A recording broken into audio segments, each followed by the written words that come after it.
Ladies and gentlemen,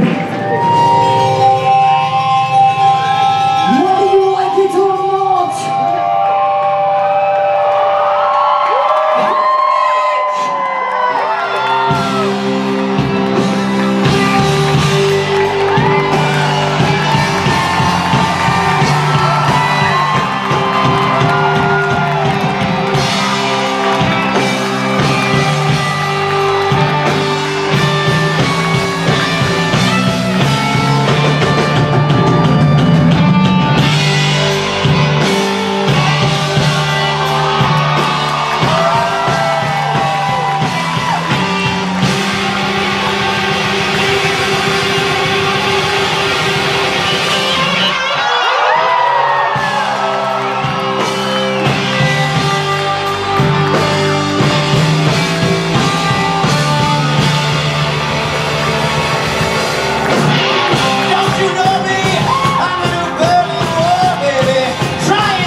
My name is Hedwig. Please welcome the Angry Inch. My man, Friday through Thursday. Yitzhak. No. I'm so happy you could all be here tonight in the beautiful Belasco Theater for this special one-night-only performance. We are here courtesy of Bob Wankel of the Schubert Organization. On bended knee did I beg Bob for my Broadway debut. I don't have to talk with my mouth full. I am moved. Ladies and gentlemen, I am moved by the simple fact that this cruelly abridged corpus is at this very moment being supported by the same groaning planks that cradled Brando's debut and Barrymore's farewell. But Tim Curry cracked wise, and Mark Rylance batted his eyes. Tastes like Kathy Griffin. History lesson. David Belasco built this theater in 1907. Yeah. The Bishop of Broadway, they called him, as he always dressed in priestly attire. They say if his ghost appears on your opening night, you're sure to be a hit. His customary seat was in that box up there, so... All right, kids, will you help us keep a lookout? If you're touched by a priest, for God's sake, speak up.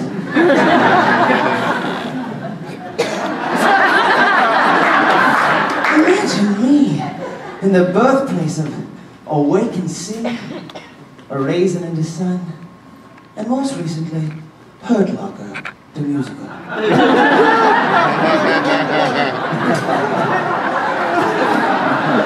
It opened last night and closed at intermission. Bob Wankel persuaded them to let me use the set for one more night before they strike it. So once again, I'm Bob. It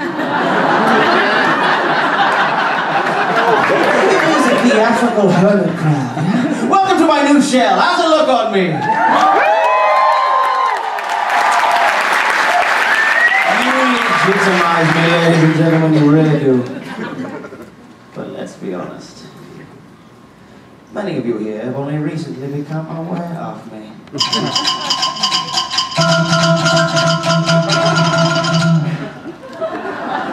It took a tragedy to make you finally pay attention.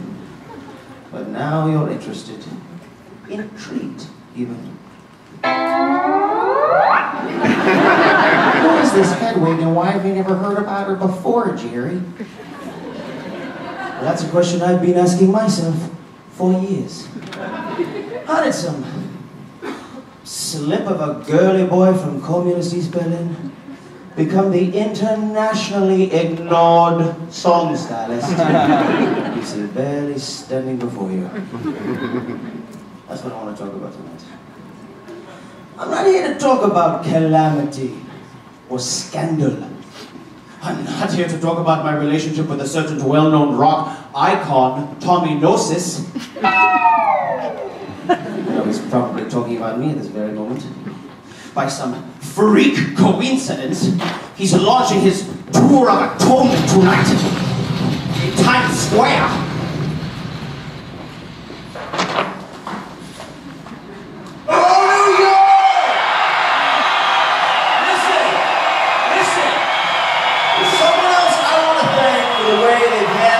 Tragedy, with incredible loyalty in the face of a lot of lies. And that someone is you, my fans. And together, no one's gonna tear us down. I wrote every song on that album.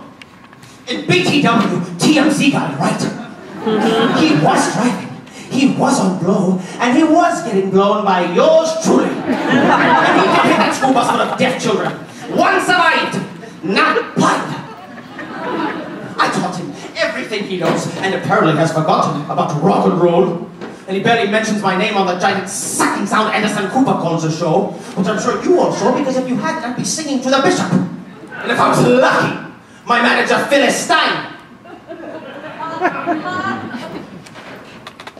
Well, did you make it this time, Phyllis?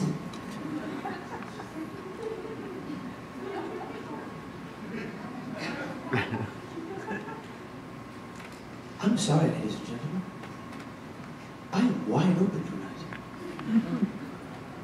You're looking at a locker full of hurt.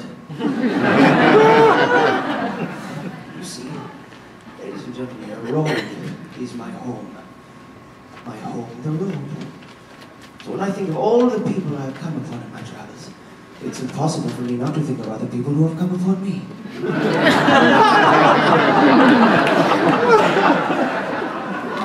The geography of human contact. Triangulation of a pair of eyes on my face. The latitude and longitude of a hand on my body. These are my only clues to my place in the world, to who I am. Who is Mystery Woman? I laugh, because I will cry if I don't. I recently found my first diary, ages 2 through 6, fully illustrated. I realized so many people have touched me on my way to the stage tonight. How can I say who touched me the most? My father, the American GI who left when I was barely old enough to speak my first words. Daddy, when I grow up, I will kill you. Could it have been my East German mother? No. When she touched me, it was usually by accident. One day we were watching Jesus Christ Superstar on American Forces television. I turned to Mother. Jesus says the darndest things. She slapped me. Don't you ever mention that name to me again. But he died for our sins. So did Hitler. What? Absolute power corrupts.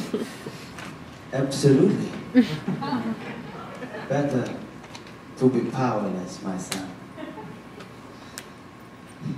When the wall went up, a wish came true. We happened to be living on the east side then, and Mother was given a job teaching sculpture to limbless children. God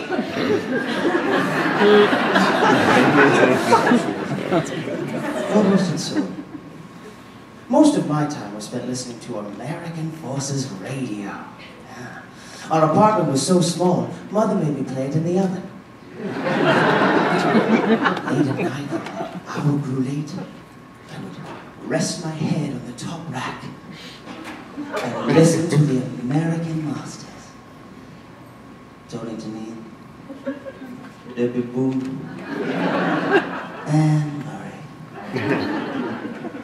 who was actually a Canadian, working in the American idiom.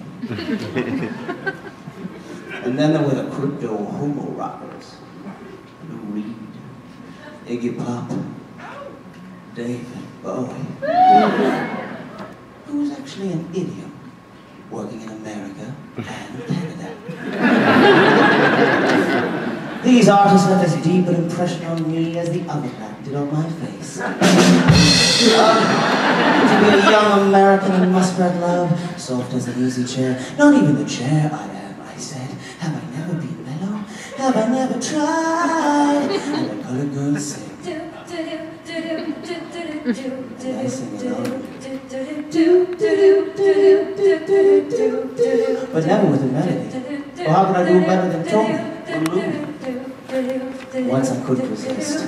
It can't be wrong when it feels so right. Mother threw a tomato in my head. I was quite content to see my gentle backup harmonies in my head, while Mother sculpted in the shower. When the hour grew late, Mother would shout from the bathroom, "Well, that's me." And I would reply from the kitchen, "Well, I guess that's me too." Then we would wash our feet and brush our teeth and lay down on the narrow path we had shared since that night. Like two pieces of a puzzle that just don't quite fit, but are jammed together and left on the table by some dangerous shut-in with too much time on his hands.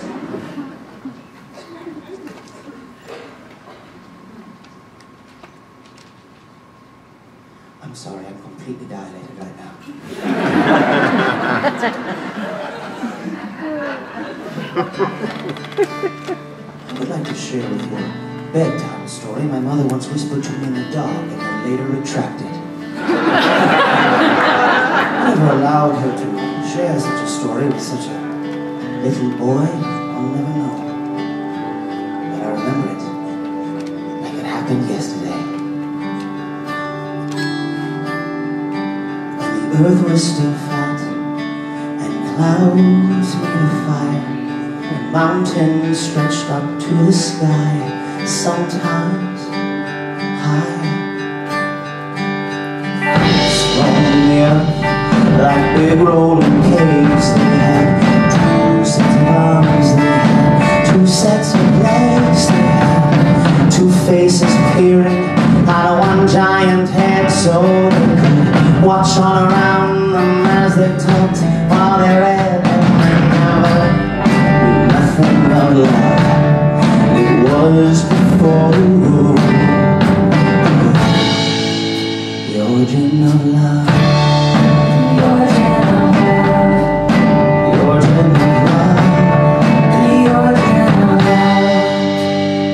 And there were 3 senses, then one that looked like 2 men glued up back together. They called the children of the sun, and similar in shape and girth were the children of the earth. They looked like 2 girls rolled up in one. And the children of the moon looked like a fork shoved on a spoon. They were part sun, part earth, part water, part sun.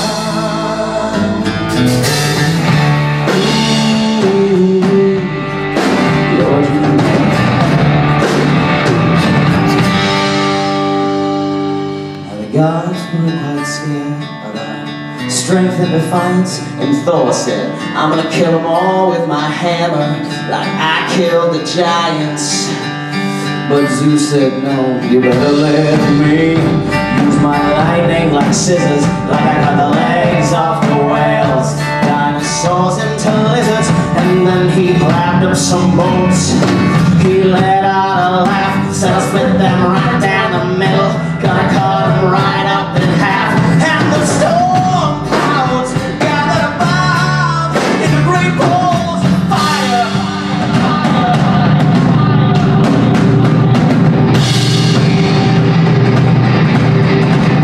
And the fire shot down from the sky, like shining rays of the night. And it ran right through the flesh of the children of the sun, and the moon and the earth. Something can die, so the moon up to a hole, turn around to a belly to remind us of the price we pay. And the silence and the gods of the Nile gathered up a big storm to blow the hurricane, to scatter us away in a flood of wind and rain, in a sea of tidal waves, to wash us all away. If we don't behave, they'll cut us down again.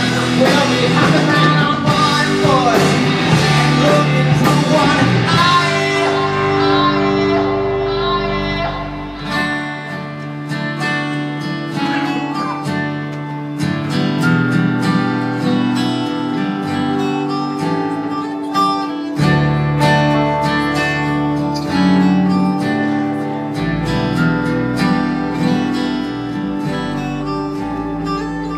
Last time I saw you, we were just split in 2. You was looking at me, I was looking at you. You had a look so familiar I could not recognize, 'cause you had blood in your face. I had blood in my eyes, but I could swear by your expression that the pain down in your soul was the same as the one down in mine. Oh, that's the pain. Cuts a straight line down through the heart. We call it love. We wrap our arms around each other, trying to shove ourselves back together. We were making love, making love. It was a cold, dark evening, such a long time ago, when by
to snore.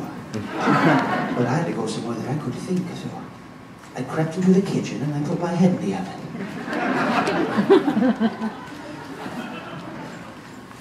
It's clear that I must find my other half. But is it he or she?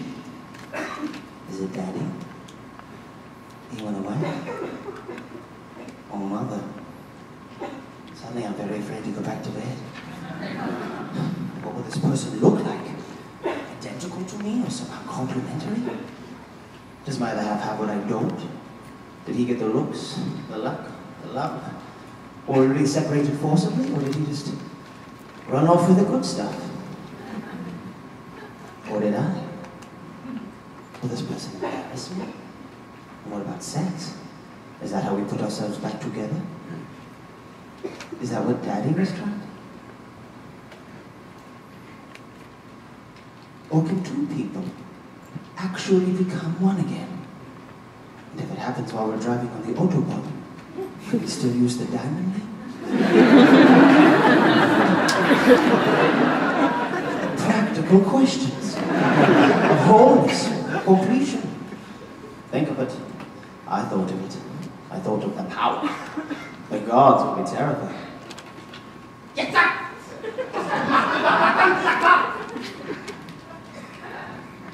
Look, it's an immigration!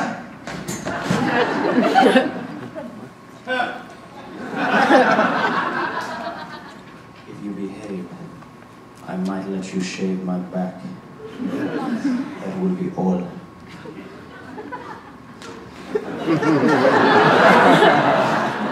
He's so sorry you had to see that, ladies and gentlemen. You know, when I met him, he said he wanted to be a model. A foot model, maybe! What are you, fucking Viet satellite back there? Traveling time delay? Bunch of fucking dum-dums back there.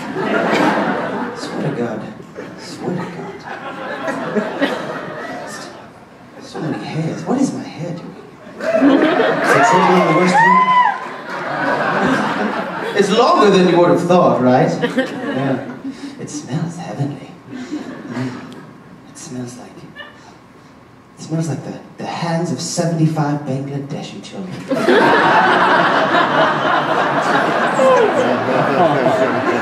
I was gonna say too soon, but not for this fucking audience. I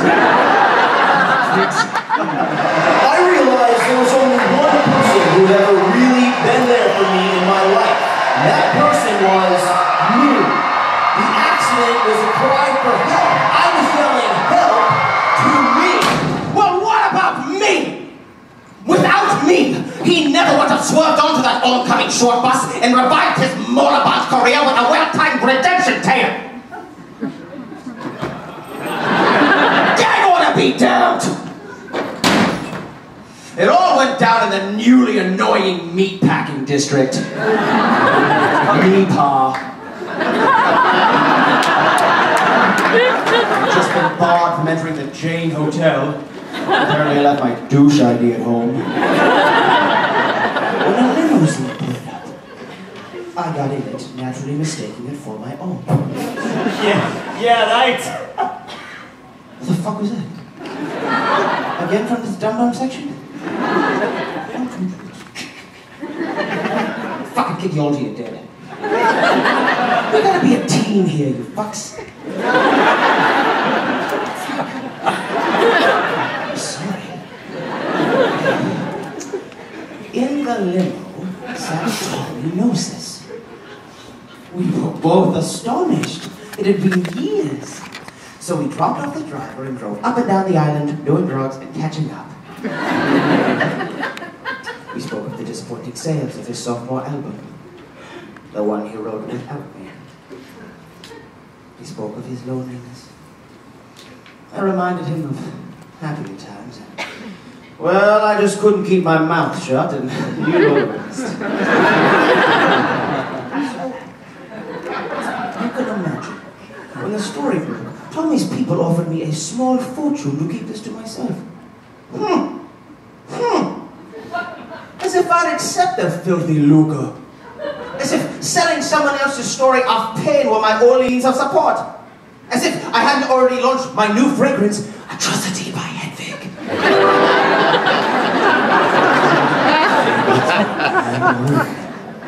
Or a man woman, or a woman man, or a woman, or a wham.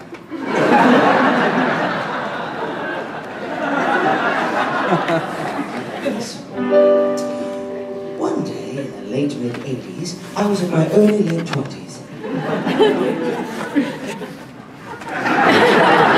I had just been dismissed from university After delivering a brilliant lecture on the aggressive influence of German philosophy on rock and roll entitled, "You Can't Always Get What You Want. You try sometime, you just might find you get what you need, child."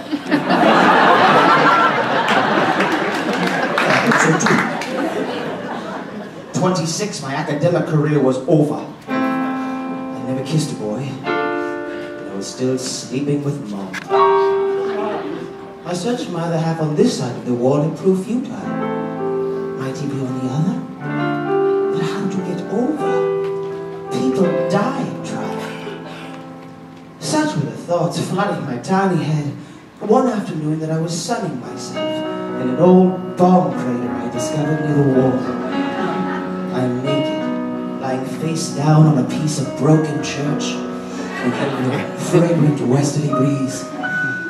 The new McDonald's has just opened on the inside. Good God, I deserve a break today. But all I get is the unhappy meal, and I'm not loving it. Guess it's hot, but I feel a sudden chill. I look over my shoulder. A head-shaped shadow rests on the pillow of my ass. Girl, I sure don't mean to annoy you, but my name is Sergeant Luther Wright. I turned my body to face him. My name is Hansel. Luther is silent for a moment as he stares at my little bishop in a turtleneck. Hansel? Huh? Well, Hansel, you must like candy. I like gummy bashing. From his pocket, he produces a strange, American-looking packet that says, "Gummy bears." Gummy bears? I select a single clear bear. It is the largest one I've ever seen. Its taste is completely different from a gummy bear, and yet somehow familiar. It's much sweeter than a gummy bear, and softer too. His little gummy body stretches on the rack of my molars. Wow. I feel so optimistic. Luther pours me a handful, his eyes heavy with an unfamiliar desire. Would it be a desire to please? Me? Suddenly, I recognize the flavor in my mouth. It is the taste of power. Not bad. Damn, Hansel. I cannot believe you're not a girl. You're so fine. Why don't you take the whole bag? Luther's eyes search my face for news of his fate. His expression is echoed in the scores of tiny faces pressing against clear plastic. Counting faces of every imaginable color, creed, and non-Aryan origin, all fogging up the bag like the insides of a Polish bathhouse. It's only a shower. Absolute power. I push Luther away, and I stumble naked through the ruins, back towards Belandola's complicated confections, leaving in my wake a trail of rainbow carnage. The next day, Hansel follows the trail back, and lying on my slab, I find 3 Milky Way, a roll of Necco wafers, some Pop Rocks, and a giant-sized sugar daddy named Luther.